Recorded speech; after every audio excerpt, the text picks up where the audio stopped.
दोस्तों, जब मैं बच्चा था तो बड़े लोग हमसे पूछते थे कि पढ़ाई क्यों कर रहा है। तो मैं बोलता था सिंपल कि जॉब के लिए पढ़ रहा हूँ और किसके लिए भाई पढ़ूंगा। तो वो बोलते थे कि नहीं बाबू, जो जॉब के लिए नहीं पढ़ा जाता है, ज्ञान के लिए पढ़ा जाता है। जो आप कुछ ज्ञान समझदारी वाला बात बोलो कि हम ज्ञान के लिए पढ़ाई कर रहे हैं। तो हमको लगा कि शायद सही बोल रहा है, सही बात है, ज्ञान के लिए पढ़ाई कर रहे हैं। जब मैं अभी बड़ा हो गया तो अब जब पढ़ाई कर रहा हूँ फिर, तो हमको लग रहा है कि देखिए, ज्ञान के लिए तो 10th 12th काफ़ी है। आप मैट्रिक कर लो, इंटर कर लो, ज्ञान बहुत है इससे, आप इससे समझदार बन सकते हो। वैसे भी भारत में बहुत ऐसे नेता है जिसके पास डिग्री है ही नहीं। अब डिग्री ऐसा ऐसा दिखा देता है जिसका कोई प्रमाण है ही नहीं। तो हमें नहीं लगता कि पैसा कमाने के लिए पढ़ाई बहुत ही इम्पोर्टेंट है।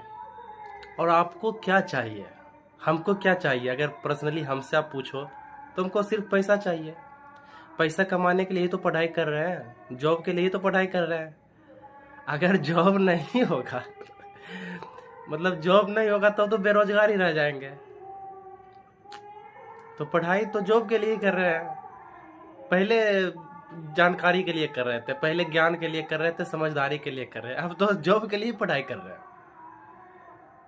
ग्रेजुएशन करके आदमी बेरोजगार है और 10th भी पास नहीं किया, विधायक बना हुआ है। आप देखो, भारत का शिक्षा व्यवस्था अगर आप देखोगे एक तरह से, तो हमें ऐसा लगता है कि भारत के शिक्षा व्यवस्था पर ज़्यादा बोलना नहीं चाहिए। पहले जो रहते थे महान महान व्यक्ति, वो सभी एकदम फुल एजुकेटेड रहते थे। और आजकल के हमारे नेता सब जो है, उसको ये भी नहीं पता है कि वो जहाँ रह रहा है उसका चौहद्दी क्या है। ठीक है, तो पढ़ाई क्या करना है? नौकरी के लिए पढ़ाई कर रहे हैं, सीधा सीधी बोलो। पैसा कमाने के लिए पढ़ाई कर रहे हैं, हाँ पैसा कमाने के लिए ही पढ़ाई कर रहे हैं। इतिहास पर इतिहास, खान सर जैसे आदमी बोले हैं कि इतिहास से हम ऐसा सीखे कि इतिहास से हम कुछ नहीं सीखे हैं। तो इतिहास से कुछ नहीं सीखे हैं। दुनिया साइंस की ओर बढ़ रहा है, आप इतिहास की ओर बढ़ रहे हैं। तो ऐसी बातें हैं। तो पढ़ाई किसके लिए कर रहे हैं? पैसा कमाने के लिए कर रहे हैं। Thank you.